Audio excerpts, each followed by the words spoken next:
اللہ رب العزت نے شیطان ملعون سے کہا جا نکل جا ہمارے دربار سے، ہم نے تجھے مردود کر دیا۔ تو پروردگار عالم نے پوچھا، پروردگار عالم سے شیطان نے پوچھا اے اللہ مجھے اس بات کی اجازت دے دے، میں تیرے بندوں کو گناہوں میں مبتلا کرنا چاہتا ہوں، بدکاریوں میں مبتلا کرنا چاہتا ہوں۔ اللہ نے کہا جا اجازت ہے، کر لے۔ تو پریشان ہو کے پوچھا اے اللہ میں تیرے بندوں کو گناہوں میں بدکاریوں میں مبتلا کرنے کی بات کر رہا ہوں اور تو مجھے اجازت دے رہا ہے؟ تو پروردگار عالم نے فرمایا ہاں میں تجھے اجازت دے رہا ہوں، جا تو بہکا لے میرے بندوں کو۔ تو اللہ سے پوچھا اے اللہ آخر ایسی کیا بات ہے میرے مولا جس کی وجہ سے تو مجھے اتنی بڑی اجازت دے رہا ہے کہ میں تیرے بندوں کو زنا میں، چوری میں، گندگی میں، برائی میں پھنسا سکتا ہوں؟ تو پروردگار عالم نے فرمایا نادان، ہم نے تجھے قوت دی ہے اور اپنی قوت کا تو غلط استعمال کر کے لوگوں کو بدکاریوں، گناہوں، تباہکاریوں کی طرف لے جانا چاہتا ہے، لے جا۔ ہم انہی گناہگاروں میں سے چند مخلصوں کو پیدا کریں گے، وہ مخلص کے ارد گرد میں بھی جو بیٹھ جائے گا اس مخلص کی برکت سے وہ بیٹھنے والوں کے گناہوں کو بھی معاف فرما دیں گے، وہ بیٹھنے والوں کی توبہ کو قبول کر لیں گے۔ وہ میرے مخلص بندے کی تو نماز ہی ہے، ان کی صحبت میں بھی جو نماز پڑھ لے اس کی نماز کو بھی قبول کر لیا جائے گا۔ بسم اللہ الرحمن الرحیم۔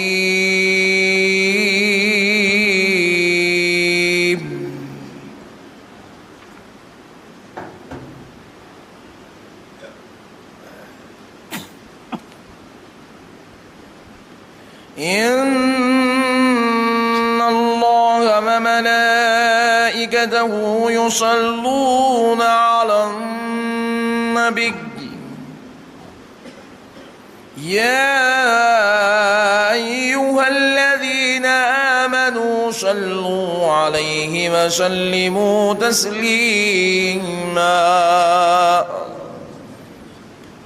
اللهم صل وسلم وبارك على سيدنا ونبينا ومولانا محمد وبارك وسلم۔ صدق الله العظيم وبلغنا رسوله النبي الكريم۔ محترم سامعین اکرام، معزز بزرگ حضرات اور نوجوان ساتھیوں، یہ اللہ تبارک و تعالیٰ کا نہایت ہی فضل اور کرم ہے اور اس کے پیارے حبیب رحمۃ للعالمین صلی اللہ تعالیٰ علیہ وآلہ وسلم کی لطف و عنایت ہے کہ آج اللہ رب العزت کے فضل و کرم سے، اس کے حبیب پاک کے صدقے و طفیل سے جمعہ مبارکہ کی اس مقدس اور مبارک مجلس میں ہم سب کو شرکت کی سعادت اور توفیق نصیب ہوئی ہے۔ اس پر ہم اللہ تبارک و تعالیٰ کا جتنا بھی شکر بجا لائیں کم ہے کہ پروردگار نے ہم کو اپنے پیارے آقا رحمۃ للعالمین صلی اللہ علیہ وسلم کے صدقے و طفیل سے یہاں عبادت کے لیے جمع ہونے کی سعادت عطا فرمائی۔ معزز سامعین اکرام،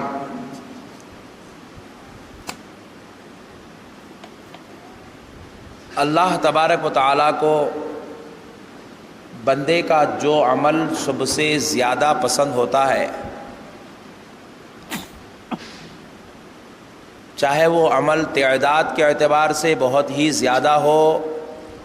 یا بہت چھوٹا ہو، مقدار کے اعتبار سے وہ رات بھر کا عمل ہو یا پھر چند لمحوں کا عمل ہو، اللہ تبارک و تعالیٰ نہ مقدار کے اعتبار سے کسی کے عمل کو پسند کرتا ہے،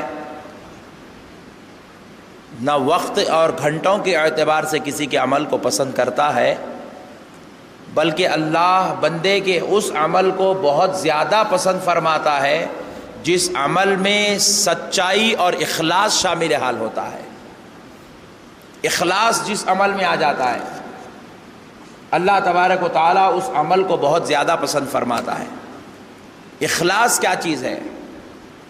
اخلاص نہ ہاتھ کے کسی عمل کا نام ہے، نہ پیر کے کسی عمل کا نام ہے، نہ دماغ کی سوچ کا نام اخلاص ہے،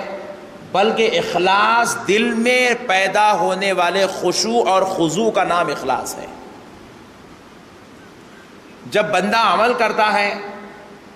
مثال کے طور پر لے لے، اگر کوئی بندہ 20 رکعت نماز تراویح پڑھ رہا ہے، لیکن پڑھتے وقت اس کے ذہن میں یہ خیال ہے، یہ تصور ہے، یہ ذہن بنا ہوا ہے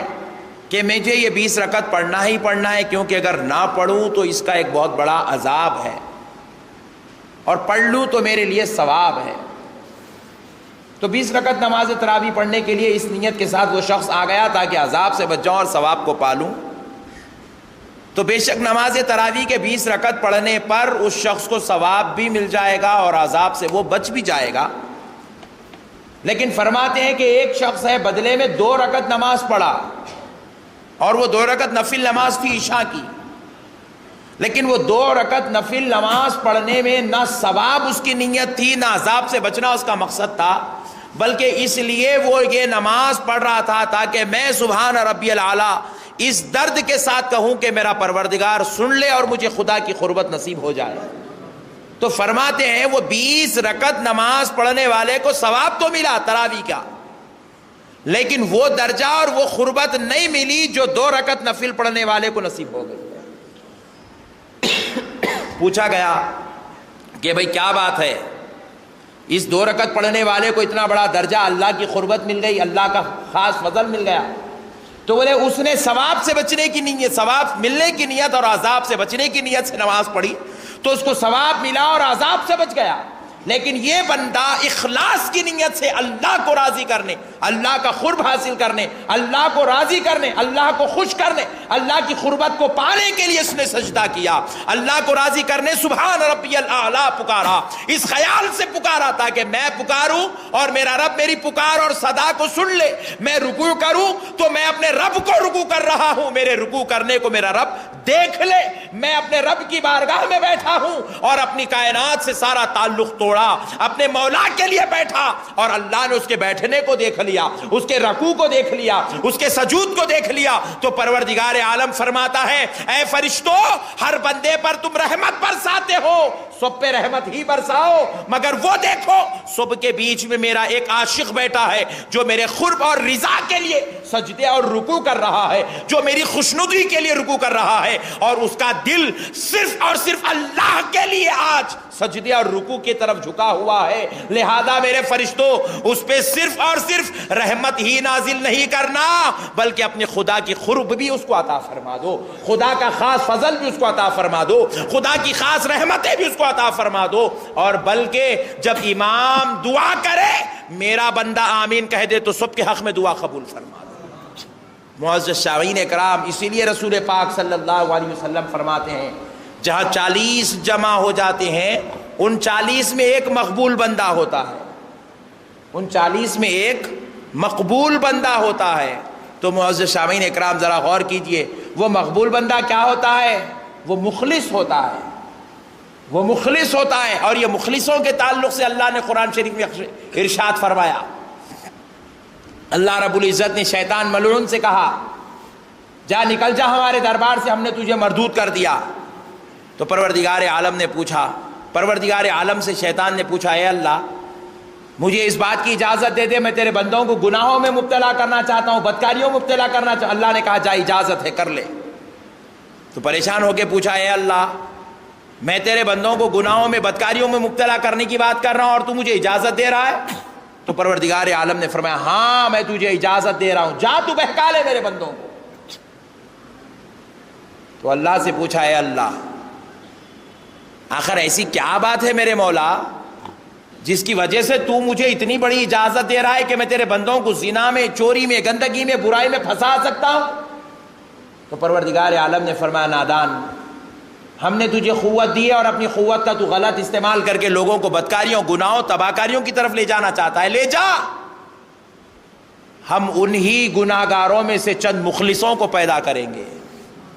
وہ مخلص کے ارد گرد میں بھی جو بیٹھ جائے گا اس مخلص کی برکت سے وہ بیٹھنے والوں کے گناہوں کو بھی معاف فرما دیں گے، وہ بیٹھنے والوں کی توبہ کو قبول کر لیں گے۔ وہ میرے مخلص بندے کی تو نماز ہی ہے، ان کی صحبت میں بھی جو نماز پڑھ لے اس کی نماز کو بھی قبول کر لیا جائے گا۔ جب مخلصوں کی تعریف اللہ کی زبان سے ملعون شیطان نے سنا تو شیطان نے جو بات کہی اللہ رب العزت نے اس کو قرآن شریف میں یوں ارشاد فرمایا، ذرا غور کیجئے شیطان نے کیا کہا تھا۔ اللہ رب العزت نے اپنے کلام میں اس کے اس بات کو رب العالمین یوں ارشاد فرما رہا ہے، قال فبعزتک لأغوینہم اجمعین الا عبادک المخلصین۔ اے پروردگار میں تیرے سارے بندوں کو بہکا لوں گا، لیکن ان جماعت کو، ان اللہ والوں کو، ان مخلص بندوں کو میں ہرگز نہیں بہکا سکوں گا جو تیرے ہو کر زندگی گزارتے ہیں، جو تیرے لیے سجدے کرتے ہیں، جو تیرے لیے رکوع کرتے ہیں، جو تیرے لیے شب بیداری کرتے ہیں، جو تیرے لیے اپنے دن گزارتے ہیں، جو تیرے لیے اپنے ماں باپ بھائی بہن رشتہ داروں کے ساتھ حسن سلوک کرتے ہیں۔ تو قرآن درس دے رہا ہے بندوں کی دو قسمیں ہوتی ہے، ایک بندہ نماز پڑھتا ہے تو ڈیوٹی ادا کرنے کی خاطر، فرض ادا کرنے کی خاطر، عذاب سے بچنے کی خاطر، ثواب پانے کی خاطر پڑھتا ہے، اور دوسرا بندہ نماز پڑھتا ہے نہ اس کو ڈیوٹی کا فکر رہتی ہے، نہ اسے دوزخ کے عذاب کا ڈر ہوتا ہے، نہ اسے ثواب کی تمنا ہوتی ہے، بلکہ وہ سجدہ اور نماز اس لیے پڑھتا ہے تاکہ اس کا یار اس سے راضی ہو جائے، اس کا پروردگار اس سے راضی ہو جائے، وہ جس کے صدقے جی رہا ہے اس کو راضی کرنے کے لیے نیک اعمال کرتا ہے۔ تو اس لیے میرے بھائیوں، آج ہمارے دلوں میں اللہ کی محبت، اللہ کو راضی کرنے کا جذبہ پیدا ہونا چاہیے۔ آج یہ جو فارمیلٹیز مینٹین کیے جا رہے ہیں، لوگوں کو پکڑ پکڑ کے سنایا جا رہا ہے تم داڑھی چھوڑو گے تو اتنا ثواب، مسواک کرو گے تو اتنا ثواب، رکوع کرو گے تو اتنا ثواب، سجدے کرو گے تو اتنا ثواب، یہ ساری باتیں حق ہے، نعوذ باللہ انکار نہیں ہے، سنانے والے غلط نہیں سنا رہے، صحیح ہے۔ لیکن دیکھیے مثال کے طور پر اس کو سمجھاتا ہوں، آپ کہہ رہے ہیں مولانا یہ بھی صحیح ہے، پھر کہہ رہے ہیں کہ یہ کیا بات ہے، تو میں ایک ایگزامپل دیتا ہوں تاکہ آپ کو بات آسانی سے سمجھ میں آ جائے۔ دیکھیں جب بچہ چھوٹا ہوتا ہے، جب بچہ چھوٹا ہوتا ہے اور وہ بیچارہ سائیکل چلانا سیکھتا ہے یا گاڑی چلانا سیکھتا ہے تو اس کے والد یا اس کا بھائی اس کے پیچھے بیٹھتا ہے، بیٹھ کر کہتا ہے کہ یہاں بریک مارنا چاہیے یا گیئر ڈالنا چاہیے یا ریس کرنا چاہیے یا پیر رکھنا چاہیے یا یوں ٹرن لینا چاہیے، ٹرن لیتے وقت ادھر دیکھا جاتا ہے، یہ ساری ٹریننگ ہو رہی ہے۔ لیکن جب بچہ ماشاءاللہ سے پورا مکمل طور پر ٹرینڈ ہو جاتا ہے تو اب اس کو ٹریفک کے اصول یا گاڑی چلانے کا طریقہ نہیں سکھایا جاتا، بلکہ گاڑی اس کے ہاتھ میں دے کر ایک ذمہ داری کے ساتھ اس کو چھوڑ دیا جاتا ہے۔ تو اب یہ جو مسلمانوں کو ٹرینڈ کیا جا رہا ہے کہ داڑھی چھوڑو اس کی یہ ثواب ہے، ٹوپی پہنو اس کا یہ ثواب ہے، مسواک کرو اس کا یہ ثواب ہے، یہ ٹریننگ ہو رہی ہے۔ مگر یہ ٹریننگ کب تک چلتی رہیں گی؟ 60 سال کے بڑے بوڑھے شخص کو ہی بولنا پڑ رہا حضرت داڑھی چھوڑو، 50 سال کے شخص کو ہی بولنا پڑ رہا بھائی آپ کو اسلامی لباس پہنو اس کا یہ ثواب ہے، دسترخوان بچھاؤ۔ ارے کب تک ٹریننگ ہوتی رہیں گی؟ آخر ذمہ داری کب لیا جائے گا؟